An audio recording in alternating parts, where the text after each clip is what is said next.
దేవుణ్ణి వారు ఏం చేశారంట? అవహేళన చేశారు. వారు దేవుని అవమానకరంగా వారు మాట్లాడారు. వారు ఏర్పరచుకున్న ఆ గ్లోబల్ సమ్మిట్లో ఏంటంట, దేవుడికి వారు ఇచ్చిన స్థానం ఏంటంటే 0. ఇదిగో ఈ కాలిఫోర్నియా ప్రాంతంలో, అవార్డుల ప్రాంతంలో 12 అవార్డులు దీనికి వచ్చాయి. వీరు ఇలా చేశారు అని మాట్లాడుతూ దేవుడు స్థానాన్ని వారు 0గా చేశారు. ఇంకా చూసుకున్నట్లయితే గాడ్ ఏంటంటే, God step down from California, godless city California అని వారు ప్రకారాలు పట్టుకొని వారు ప్రదర్శించారు. అయితే ఏం చేశారంట, దేవుడు వాడినట మోసపోకుడు దేవుడు, దేవుడు ఏదండి వెక్కిరింపబడడు. అవును, దేవుడు వారు చేసిన ఆ యొక్క పాపానికి శిక్ష అనడం కాదు, కానీ వారికి ఒక గొప్ప హెచ్చరిక.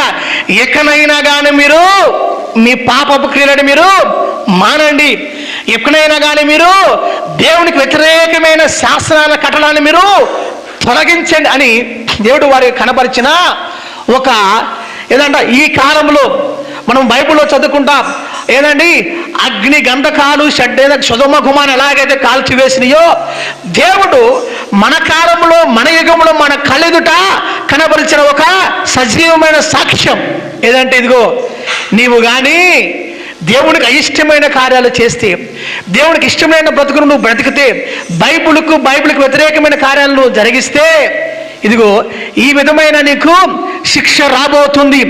అదైతే ఆ కాలిఫోర్నియా ప్రాంతంలో అయితే ఏదంట ప్రాణ నష్టం అంతగా జరగలేదు, కానీ అయితే రాబోతున్న ఆ యొక్క యుగాంతమందు ఏదండి, నీ ప్రవర్తన మారకపోతే, నీ మనసు మారకపోతే, నీ బుద్ధి మారకపోతే ఇంకా ఘోరమైన విపత్కరమైన కార్యాల నుంచి మనము తప్పించుకోలేం.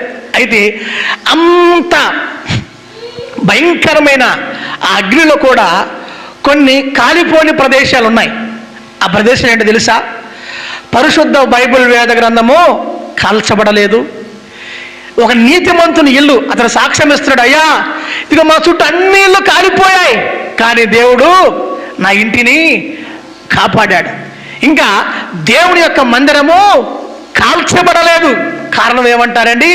ఇక్కడ అన్నాడు కదా, ఇదిగో ఏమన్నాడు, నేను వారికి చేయు సమస్త క్షేమమును చూసి, నేను వారు కలిగి సమస్త మేలును బట్టి ప్రజలు ఏమవుతారంట?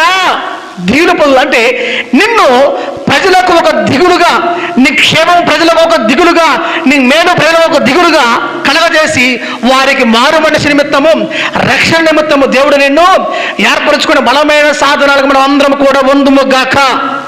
ఆమేన్, హల్లెలూయా. కాబట్టి